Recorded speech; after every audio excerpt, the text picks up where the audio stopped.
역대상 11장 15절부터 19절까지의 말씀을 제가 봉독해 올립니다. 30우두머리 중 세 사람이 바위로 내려가서 아둘람 굴 다윗에게 이를 때에 블레셋 군대가 르바임 골짜기에 진쳤더라. 그때에 다윗은 산성에 있고 블레셋 사람들의 진영은 베들레헴에 있는지라. 다윗이 갈망하여 이르되 베들레헴 성문 곁 우물물을 누가 내게 마시게 할꼬 하매 이 세 사람이 블레셋 사람들의 군대를 돌파하고 지나가서 베들레헴 성문 곁 우물물을 길어가지고 다윗에게로 왔으나 다윗이 마시기를 기뻐하지 아니하고 그 물을 여호와께 부어드리고 이르되 내 하나님이여 내가 결단코 이런 일을 하지 아니하리이다. 생명을 돌아보지 아니하고 갔던 이 사람들의 피를 어찌 마시리까 하고 그들이 자기 생명도 돌보지 아니하고 이것을 가져왔으므로 그것을 마시기를 원하지 아니하니라. 세 용사가 이런 일을 행하였더라. 아멘. 역대상 11장은 사울이 죽은 뒤에 다윗이 온 이스라엘의 왕이 된 이후의 이야기를 담고 있습니다. 오늘 역대상 11장은 특히 다윗의 용사들의 이름이 많이 연고되어 있습니다.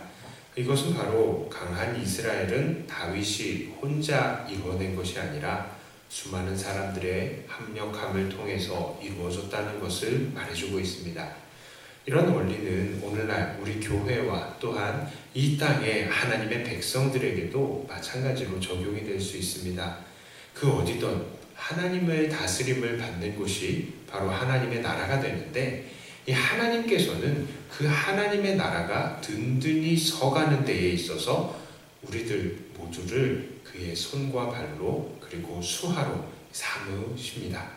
자, 그렇다면 오늘 우리들은 하나님의 어떠한 수하여 어떠한 일꾼이 되어서 하나님의 나라를 위해서 일을 해야 하겠습니까? 자, 우리는 능동적으로 하나님을 기쁘시게 하는 사람들이 되어야 하겠습니다. 이 원리는 오늘 다윗이 아꼈던 위대한 세 용사가 그 삶으로 보여주고 있습니다. 이들 세 용사는 누구입니까? 여기에 보면 야소부암, 엘르아살, 그리고 오늘 본문에는 이름이 잘 나오지 않는데 나머지 한 사람의 이름은 삼마라고 합니다. 이들은 어떤 행동을 보입니까? 이 블레셋 군대가 베들레헴 곁에 르바임 골짜기까지 쳐들어와서 베들레헴 성을 포위하고 있었습니다. 자, 그래서 다윗은 베들레헴을 구출하기 위해서 블레셋 사람들과 대치 중이었던 것입니다. 그때에 다윗이 자기의 바람을 말합니다. 베들레헴 성문 곁 우물물을 누가 내게 마시게 할꼬? 라고 말입니다. 자, 물론 이 말은 추측해보건대 다윗이 혼자 말을 했던 것 같습니다. 정확하게는 다윗이 이것을 혼자 무심코 말을 했는지 아니면 많은 군사들 앞에서 막 크게 선포를 했는지 정확히는 알 수 없습니다. 자, 하지만 확실한 것은 다윗은 그 임무를 수행할 그 누구도 지목해서 지정하지 않았다는 거예요. 자, 그렇기 때문에 이것은 그저 다윗의 하소연에 가까운 바램이라고 어느 정도 우리가 이해할 수 있겠습니다. 자, 그런데 이 세 용사는 목숨을 걸고 블레셋 사람들의 군대를 돌파하고 지나갑니다. 그리고 그 성문 곁에 우물물을 길어서 다윗에게 가져옵니다. 돌파하는데도 목숨을 걸었고 빠져나오는데도 목숨을 걸었어야 됐겠습니다. 자, 이것은 정말로 실력도 있어야 할 뿐만 아니라 용기도 있어야 하는 일이죠. 자, 그러나 무엇보다도 이 세 용사는 왕의 마음을 기쁘게 하기 위해서 자기를 돌아보지 않고 자발적으로 그 물을 가지러 나갔다는 것입니다.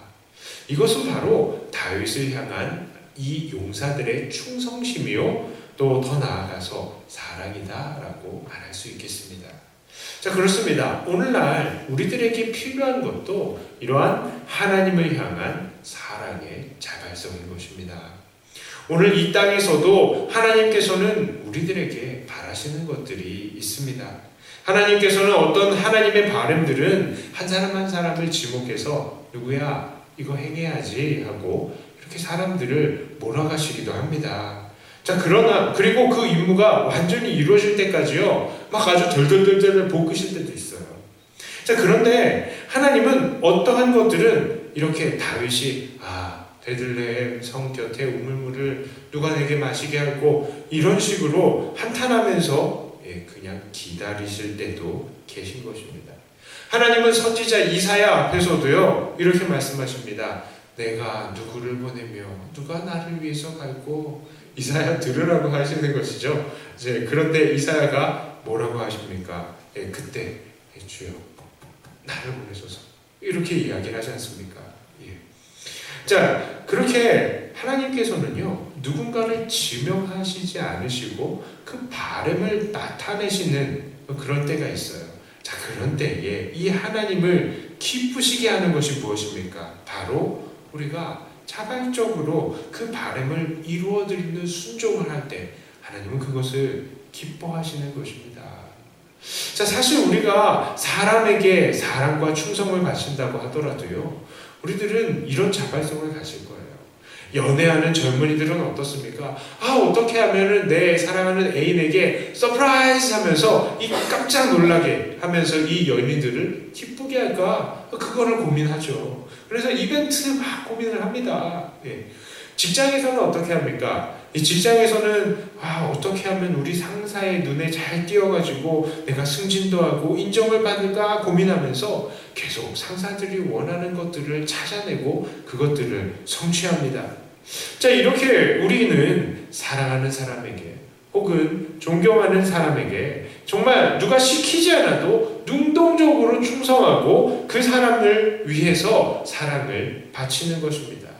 오늘 새 용사가 그러했던 것처럼 말이죠.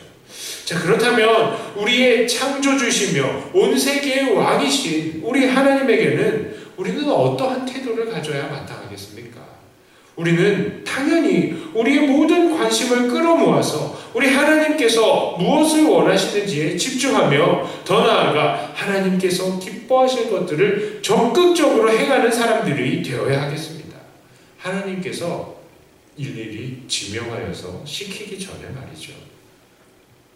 제가 정말 좋아하는 말이 있습니다. 그게 뭐냐면요, 바로 나다 싶으면 해라 라는 거예요. 나다 싶으면 해라. 사실 이 말을 처음에 들었을 때는 군대에서였습니다. 부대에서 고참들이 야 나다 싶으면 해야지 그러는 거예요. 그런데 그게 정말로 내 머리에 확 박혔습니다. 그래, 나다 싶으면 해야 되는 거구나. 그러면요 서로 편한 거예요. 서로 편한 거예요. 고참이 막 시키지 않아도 고참도 편하고 마음이 시원하고, 나도 내가 알아서 하니까 나도 예쁨 받고 일들은 해결이 되니까 얼마나 좋습니까? 그래, 나다 싶으면 해야 되겠구나. 이건 정말로 명언이에요. 자, 우리는 정말 누가 시키지 않아도 선행을 하고요, 누가 시키지 않아도 기도하고, 시키지 않아도 전도하고, 시키지 않아도 말씀을 듣는, 그러니까 이런 능동적인 신앙인이 되어야 하는 것입니다. 그뿐만 아니라 내가 속해 있는 곳에서 정말 하나님의 나라와 영광을 위해서 해야 하는 일들이 발견이 될 때, 나타날 때에, 그리고 이 일을 하면 정말 하나님께서 기뻐하실 텐데 하는 일들이 나타날 때에 그럼 누가 하지? 이렇게 고민을 하는 게 아니라 나구나. 내가 이 일을 하면 하나님께서 기뻐하시겠구나. 이것을 생각하면서 적극적으로 그 일에 순종하는 사람이 되어야 하는 것입니다. 자, 우리가 이렇게 순종하고 적극적으로 하나님을 기쁘시게 하려고 할 때에 하나님께서는 분명히 그것을 기뻐하시고 우리들을 귀중히 여기실 것입니다. 다윗도 새 용사가 가지고 온 물을 어떻게 했습니까? 이 물을요 차마 마시지를 못하고 그것을 하나님께 부어드리는 것을 봅니다. 이건 그냥 물을 쏟아버렸다는 게 아니에요. 하나님 앞에 전제로 드린 것입니다. 부어서 드린 제사로 올렸다는 거예요. 원래 이 전제라는 것은 피를 쏟아서 드리는 것인데, 하나님 다윗은 그 물의 가치가, 그렇게 사람의 피와 같다고 생각을 한 것입니다. 이들이 그들의 목숨을 아끼지 않고 자기를 위해서 목숨을 바치려고 했던 그 가치를 인정을 한 거예요. 사람인 다윗도 이렇게 자기에게 충성하는 자들을 기뻐하고 그들의 노고를 인정을 하는데, 모든 것을 아시고 모든 선한 것들의 근원이 되시는 우리 아버지 하나님께서는 어떠하시겠습니까? 우리 하나님은 분명히 하나님을 위해서 자발적으로 나서고 발벗고 일하는 우리들의 순종에 다윗보다 더한 반응을 보이시는 것이 마땅한 것입니다. 우리들을 기뻐하시고 인정해 주실 것입니다. 자, 이제 말씀을 마칩니다. 하나님은 오늘도 우리들을 통해서 그의 손과 발을 삼으시고 또 하나님의 나라를 건설해 가십니다. 그리고 바로 이런 시기에 우리들에게 필요한 순종은 바로 어떻게 하면 하나님을 기쁘시게 할까 하는 정말 자발적인 순종의 태도인 것입니다. 자, 우리가 오늘 자발적으로 사랑의 충성을 하나님께 드릴 때에 하나님은 분명히 기뻐하시고 우리들을 주님의 일꾼으로 인정하실 것입니다. 그러므로 이러한 자발적인 헌신으로 우리의 왕이신 하나님을 기쁘시게 하며 하나님의 나라를 굳게 일으켜 세우시는 저와 여러분들이 다 되시기를 주님의 이름으로 축복합니다. 기도합니다. 감사합니다. 하나님, 자발적으로 순종을 하는 것을 기뻐하시는 하나님의 그 마음을 우리가 다윗의 그 세 용사를 통해서 보았습니다. 하나님, 우리 주변에도 여전히 하나님을 기쁘시게 할 만한 것들이 많이 있는 줄을 압니다. 우리가 그것을 발견할 때마다 이 일을 누가 할까? 이것을 따지는 것이 아니라 내가 해야 되겠구나 하고 발견하고 나다 싶으면 먼저 발벗고 나서서 일하는 우리들이 되게 해주시옵소서. 그리하여서 우리 교회는 아무도 시키지 않아도 정말 모든 것들이 자발적으로 이루어지고 행해지는 그런 교회가 되고, 또 우리 각자의 삶 또한 하나님 앞에 그런 적극적인 순종을 통하여서 하나님께서 기뻐하실 만한 그런 삶의 제사가 하나님께 올라가게 하여 주시옵소서. 하나님, 우리 코로나 사태가 다시 이 교회들을 중심으로 또 좋지 않은 소문들이 나타나고 있습니다.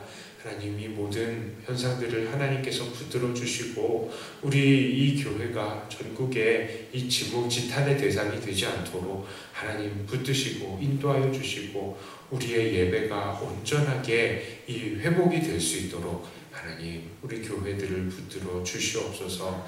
모든 사회가 다 평안 가운데에서 다시 원래의 자리로 돌아갈 수 있기를 바랍니다. 하나님, 우리 성도님들의 그 모든 생활을 특별히 붙들어 주시고, 하나님, 우리 이 시간에 기도하실 때마다 더욱더 주님과 가까이 만나고 주님을 닮아가는 우리들이 되게 하여 주시옵소서. 주님을 의지하며 우리 주 예수님 이름으로 간절히 기도드리옵나이다. 아멘.